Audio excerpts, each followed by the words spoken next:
Hello, beautiful people. We are back to our lecture today. Um, so today we will discuss another configuration or another, um, let's say, circuit configuration of oscillator, and it's called the Wiener-Bridge oscillator.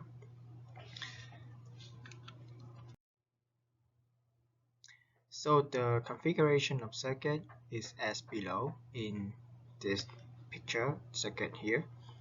So the first component of the circuit is the non-inverting op-amp. So it's different from the phase-shift oscillator. Phase-shift oscillator use an inverting op-amp to generate a negative 180 degree phase shift, right? But here is a non-inverting op-amp. Okay, so since it's a non-inverting op-amp in this configuration, therefore these two ports in here are virtually shorted. That means Vx this point and Vy at this point, they are almost equal to each other. Okay, therefore since our Vi, and we assume this is Vi, since later on you're gonna have to put Vi to 0, we assume Vi to be here, then we have our Vi will be directly connected to Vy, so we can have Vi equal Vy, equal Vx. The second component of the oscillator is the frequency selective feedback network.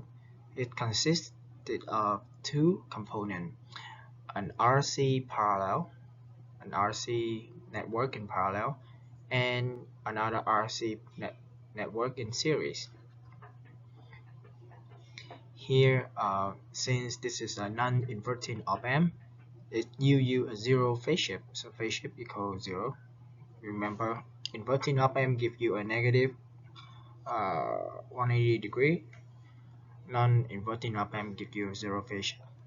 Okay, therefore the frequency selective feedback networks must also introduce zero phase shift for the purpose of producing positive feedback. Since this is non-inverting op-amp, you will have an open loop gain of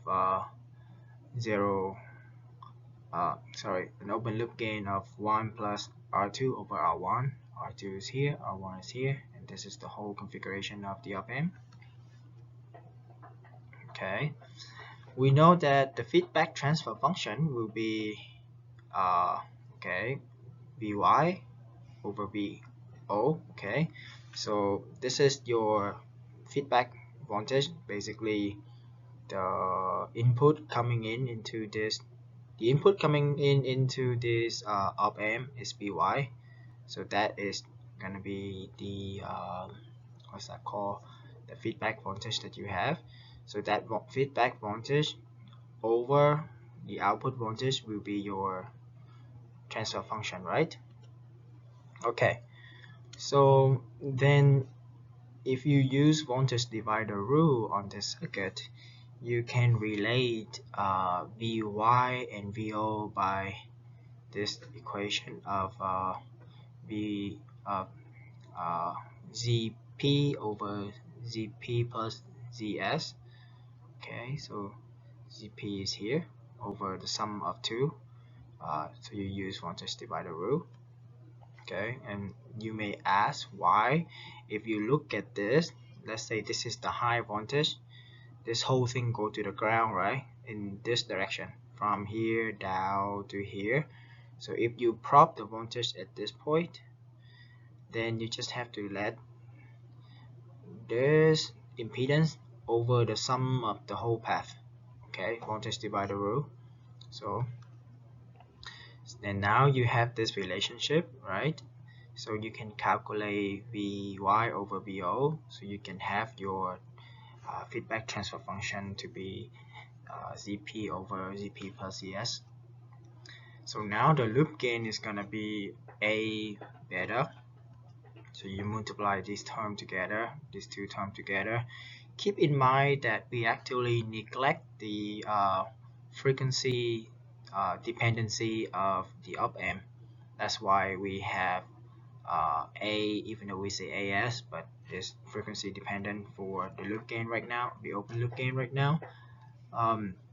So now we have a component of R, right? We have some component of Z. The Z right here, you can break it down even more. So ZP is going to be R parallel with ZC. You're going to have R over 1 plus SRC. You can do the same thing, will be R plus ZC. So you're going to have 1 plus SRC over SC. Okay, before we move on, just want to keep in mind, I want you to keep in mind that ZC equal 1 over SC. Okay, keep that in mind. Alright, now you substitute in the new term for ZP and ZS in terms of R and C and S. So you put everything in here. You do some manipulation. Okay, and finally you have these terms. Alright, so now you have to find the condition for oscillation. So because Vx equal Vy, so there's explicitly no negative feedback here. So the oscillation happens at the frequency omega naught, at which our loop gain become 1. Okay, not negative 1. So we have the loop gain transfer function, right? So I put it in here, then I set it to 1. So now my job is basically I just have to find which omega naught that make it become 1. Okay, if you look in here, you can see that omega naught only leading, like it's only connected to an imaginary terms, right? So technically this is also a real number. This number 1 here is a real number, no imaginary. So if you take out all of the imaginary component, which is this, you set it to 0, this whole number will become real. Therefore, you can find omega naught easily by setting this group to 0. Then you can solve for omega naught is going to be equal to 1 over RC. Okay, and since this is a real number, right, and you know that in order to this one become a real number, this have to be 1. Okay, so now what we are doing is we are looking for, so we found the frequency at which the oscillation happened, right? The frequency of oscillation. We have to find the condition that sustain the oscillation also, and that means we have to find the relationship between R2 and R1. So what we're going to do is we're going to solve for R2 and R1 using what we know. So we know this whole group is 0 from this result, right? We have to set it into a real number. So this thing becomes 0. So now what you have left is 1/3 of 1 plus R2 over R1 equal to 1. Now you just have to solve for R1 over R2, and it's going to become 2. So this is your condition that sustain the oscillation. So in the textbook, I think you can find this, but they have a computation example. So what the book author did is, so they plug in the real number, right? So what will happen if we plug in all of the actual number? So this is pretty good visualization, so that you can see how the oscillation happen here. So give an oscillation, okay, output voltage increase, the peak to peak of the oscillation increase over time. But the main thing is you can see that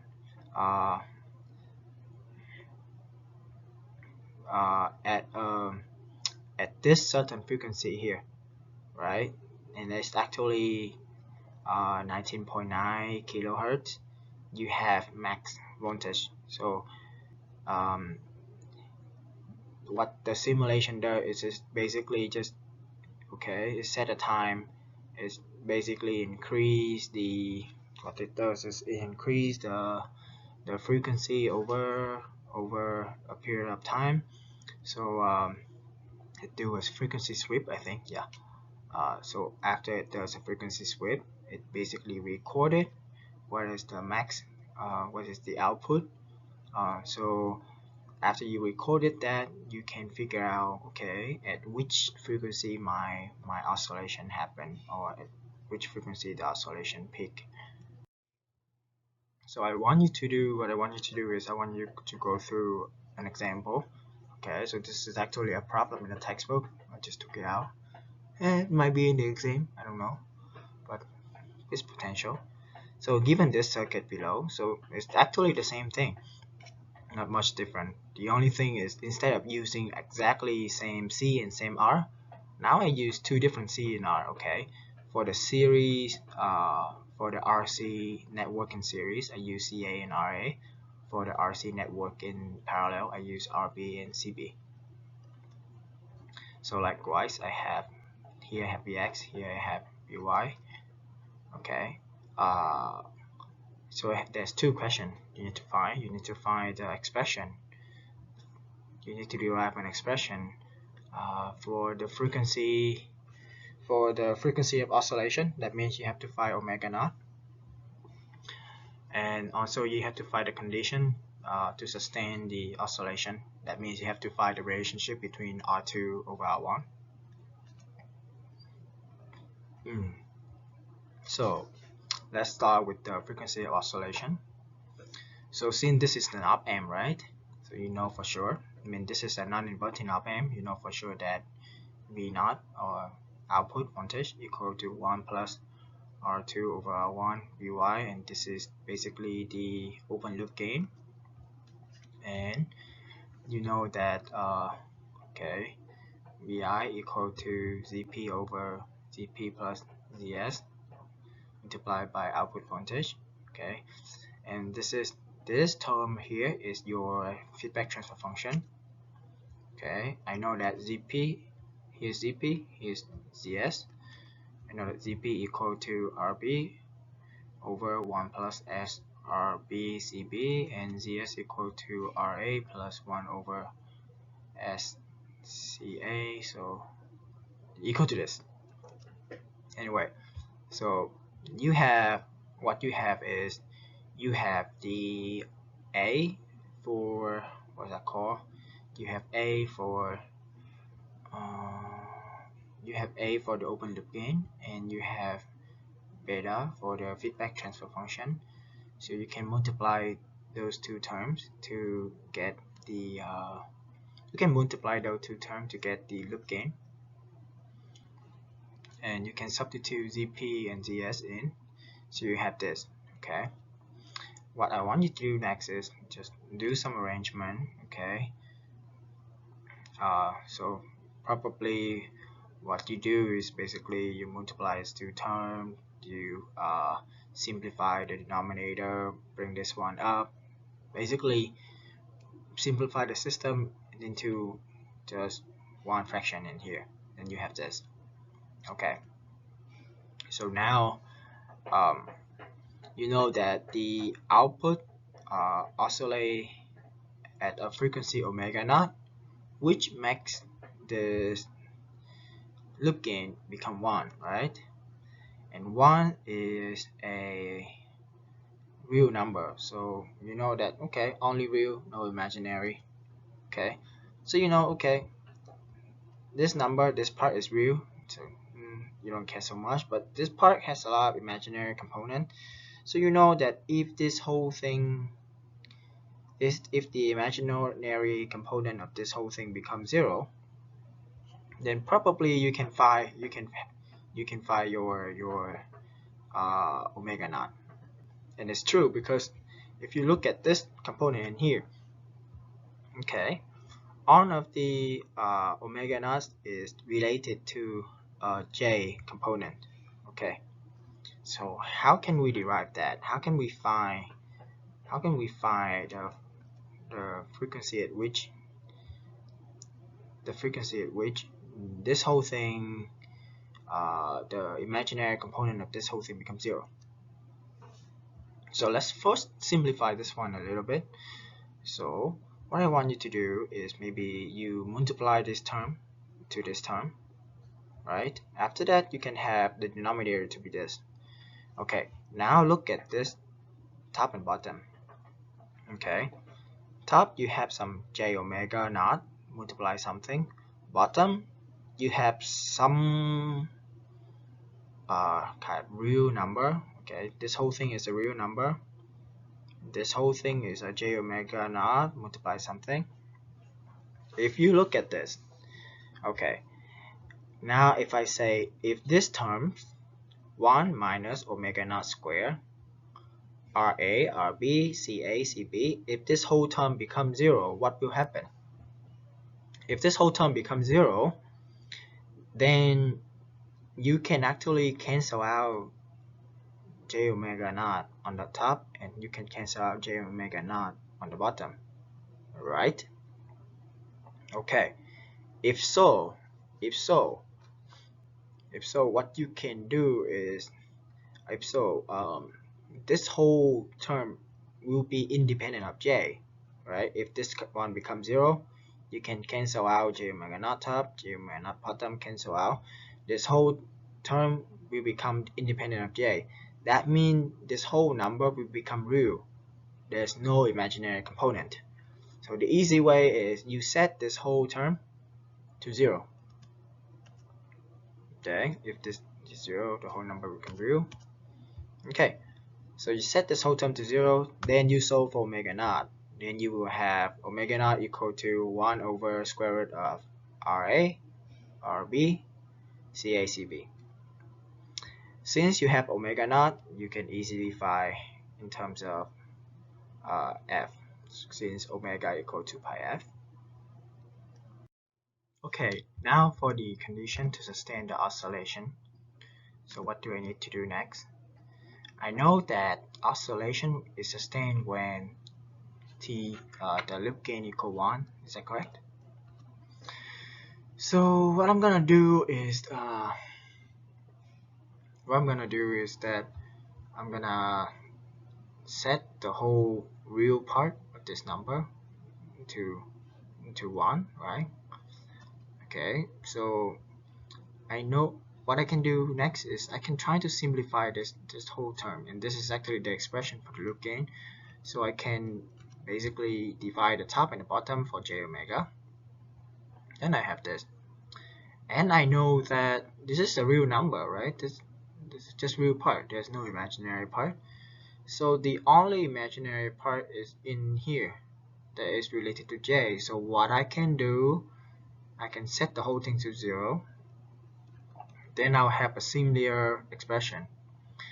So next, okay, if you see here, you can try to simplify this term a little more, and also the purpose of this is you want to be able to find the relationship between R2 and R1. So you can divide it both sides for this term. That means you can bring this term over here. Then you can simplify it like this. So what I just did is I just divided both terms for this. Then I divided the top for the bottom. That's all. Then I can solve for, basically 1, 1 cancel out. So I can solve for R1 and R2 in relation of RA, RB, CA, CB. So that's it for our example. You solve an expression for omega naught, you solve an expression for relationship of R2 and R1. What's left for this semester? So if time allows, we will discuss some other oscillator circuit, then we are all done. So I hope you all learned something new today, and I will see you guys later. Bye bye.